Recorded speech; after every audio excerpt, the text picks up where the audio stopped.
આખું વર્ષ સ્ટોર કરી શકાય અને જરાય ચીકાશ પણ ના રહે તેવી ટીપ સાથે આજે આપણે ગુંદા કેરીનું અથાણું બનાવીશું. આ અથાણું એટલું સરસ ટેસ્ટી બનશે, તમે બહાર રાખશો તો પણ આખું વરસ એટલું સરસ રહેશે, જરાય અથાણું બગડશે પણ નહીં. તો આજે આપણે ગુંદા કેરીનું અથાણું બનાવીશું. તો એના માટે અહીંયા મેં ગુંદા અને કેરી બંને લીધા છે.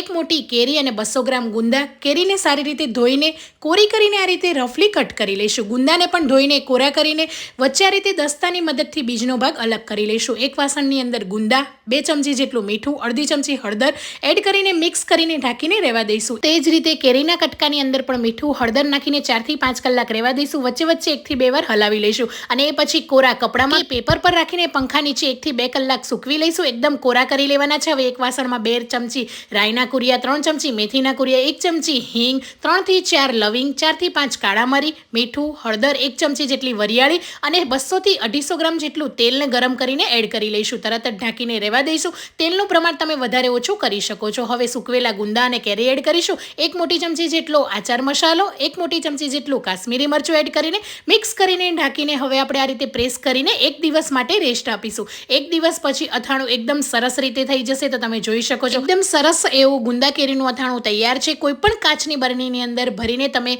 ફ્રીઝમાં કે ફ્રીઝની બહાર પણ સ્ટોર કરી શકો છો. જરાય બગડશે પણ નહીં. Thank you for watching.